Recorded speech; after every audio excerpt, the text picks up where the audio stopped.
Hello and welcome to the YouTube channel for the Bowen Technique ECBS, me Julian Baker.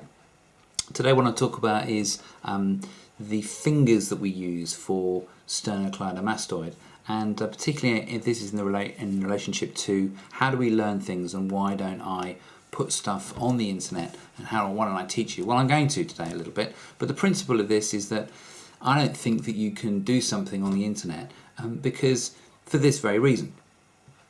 This circle that we talk about when we are doing our sternocleido mastoid drainage is very specific. Can you tell from here how much tension I'm applying, how much pressure I'm applying? And the answer is, of course you can't. No matter how much I look at you or you look at me down a computer or a laptop, you have no idea what I'm doing here. So let's have a little look at it. So this is our sternocleido mastoid. Sternocleido mastoid is interesting meaning actually. So sterno, as in the sternum, cleido refers to the key bone, the collarbone, the Schlüsselbein, the Schlauterbein, and mastoid refers to the end of the sternocleido mastoid where it comes up to. Now when it gets up to here, what happens to it is that it continues in a sheet, an aponeurosis across the top of the head. This is called the gallia aponeurotica. Gallia means hat or helmet. And so it continues like a little hood across the top there, and if you see, there's a picture in my latest book that talks about this.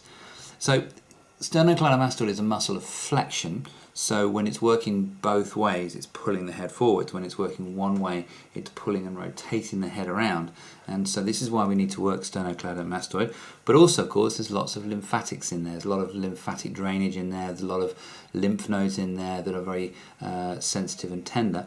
But the pressure that we need to apply is absolutely minimal to get the effect of this drainage. We don't need to be tugging and yanking at this thing, like a pull cord on a bell rope. It's ridiculous some of the pressure that people apply. So it really is just a grade sort of 1, maybe 2 in terms of the pressure out of 5 or 6 that we're talking about.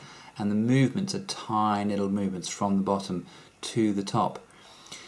We need to keep our fingers and our thumbs bent in order to do this. The moment you flatten your fingers or thumbs out, the potential is to squeeze the muscle and flick this. And so, again, this is why I tend not to advocate teaching on the internet, because you just can't see what anybody's doing. The potential to hurt somebody and even damage somebody with this particular procedure is really there if you're not, unless you're really, really careful. So it's a very tiny little gentle move, working from the bottom to the top, up to the top. And there's a few, I don't know, 5, 6, 7 extra little things that we can do around the back of the head, around the back of the neck as well. So coming underneath the sternocleido mastoid is another muscle which crosses over underneath it, and this is called splenius capitis. And splenius means bandage, and it goes all the way down to the back of the neck, to the thoracic.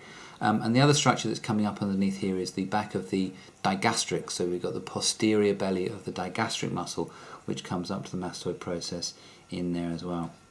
Careful around this area. There's some arteries, there's some veins in there, the carotid artery, the jugular's in there as well. So we really don't want to be pressing too far, too hard, or too fast on that.